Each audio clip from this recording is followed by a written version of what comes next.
Keling, quyosh energiyasi nima uchun moda emas, balki hisob-kitob masalasi ekanligini ko'rib chiqamiz. Birinchidan, siz operatsion xarajatlarni kamaytirasiz. Hisob-kitoblar bashorat qilinadigan bo'lib qoladi. Tejamkorlik esa dastlabki oylardan boshlanadi. Ikkinchidan, barqarorlik. Ishlab chiqarish, ofis yoki ombor keskin o'zgarishlar va kutilmagan to'xtashlarsiz ishlaydi. Natijada kamroq yo'qotish va asabbuzarlik yuzaga keladi.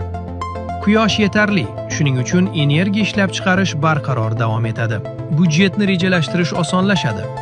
Elektr energiyasi qimmatlashib ketsa-chi degan tashvishlar bo'lmaydi. Xizmat ko'rsatish haqida xavotir olmang. Solar Nature servisni to'liq ta'minlaydi.